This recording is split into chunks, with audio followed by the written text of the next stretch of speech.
ସ୍ୱପ୍ନରେ ଦେଖୁଛନ୍ତି କି ଏମିତି ଖାସ୍ ଜିନିଷ କୋଟିପତି ହେବା ସଂକେତ। ସ୍ୱପ୍ନଶାସ୍ତ୍ର ଅନୁଯାୟୀ ଯଦି ଆପଣଙ୍କର ସ୍ୱପ୍ନରେ ଏହି ଜିନିଷ ଦେଖାଯାଏ ତେବେ ଆପଣଙ୍କ ଭାଗ୍ୟ ଶୀଘ୍ର ଉଜ୍ଜ୍ୱଳ ହେବାକୁ ଯାଉଛି।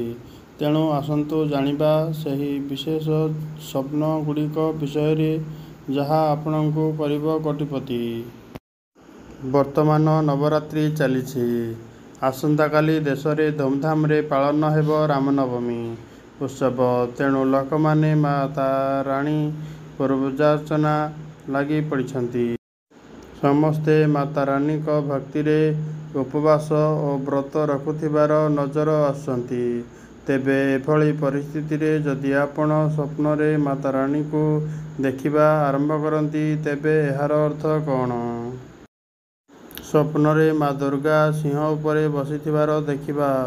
ଯଦି ସ୍ୱପ୍ନଶାସ୍ତ୍ର ଅନୁଯାୟୀ ଯଦି ଆପଣ ନବରାତ୍ରିରେ 9 ଦିନରେ ଯେକୌଣସି ଦିନ ଶୋଇବା ସମୟରେ ମା ଦୁର୍ଗାଙ୍କୁ ନିଜ ସ୍ୱପ୍ନରେ ସିଂହ ଉପରେ ବସିଥିବାର ଦେଖନ୍ତି ତେବେ ତାହା ଆପଣଙ୍କ ପାଇଁ ଅତ୍ୟନ୍ତ ଶୁଭ। ସ୍ୱପ୍ନରେ ମା ଦୁର୍ଗାଙ୍କୁ ଦେଖୁଥିବାର ଅର୍ଥ ହେଉଛି ଆପଣଙ୍କର ଭାଗ୍ୟ ଆପଣଙ୍କ ସହିତ ଅଛି। ଆପଣଙ୍କ ଭାଗ୍ୟ ଶୀଘ୍ର ପରିବର୍ତ୍ତନ ହେବାକୁ ଯାଉଛି। ଆହୁରି ମଧ୍ୟ ବ୍ୟବସାୟରେ ଦ୍ୱିଗୁଣ ଲାଭ ମିଳିବ। ଆର୍ଥିକ ସ୍ଥିତି ସୁଧୁରିଯିବ।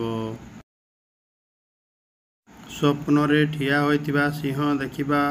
ସ୍ୱପ୍ନଶାସ୍ତ୍ର ଅନୁଯାୟୀ ଯଦି ଆପଣ ସିଂହ ସ୍ୱପ୍ନ ଦେଖୁଛନ୍ତି ଏହାର ଅର୍ଥ ହେଉଛି ଆପଣଙ୍କ ଭାଗ୍ୟ ବଦଳିବାକୁ ଯାଉଛି।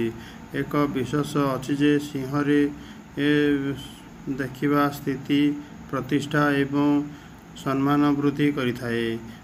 ଆପଣଙ୍କ ମାତା ଦୁର୍ଗାଙ୍କ ଆଶୀର୍ବାଦ ରହିଛି। ସ୍ୱପ୍ନରେ ଏକ ଧଳା ସିଂହ ଦେଖିବା। ନବରାତ୍ରି ସମୟରେ ଯଦି ଆପଣ ସ୍ୱପ୍ନରେ ଏକ ଧଳା ସିଂହ ଦେଖାଯାଏ ତେବେ ଏହା ବହୁତ ଶୁଭ ବୋଲି ବିବେଚନା କରାଯାଏ। ବିଶ୍ୱାସ କରାଯାଏ ଯେ ସ୍ୱପ୍ନରେ ଏକ ଧଳା ସିଂହ ଦେଖିବାର ଅର୍ଥ ହେଉଛି ଜୀବନରେ ସମସ୍ତ ସମସ୍ୟା ଦୂର ହୋଇପାରେ। କାର୍ଯ୍ୟକ୍ଷେତ୍ରରେ ବିସ୍ତାର ହେବାର ସମ୍ଭାବନା ମଧ୍ୟ ରହିଛି। ବ୍ୟବସାୟରେ ଏକ ବଡ଼ ଡିଲ୍ ଚୂଡ଼ାନ୍ତ ହୋଇପାରେ।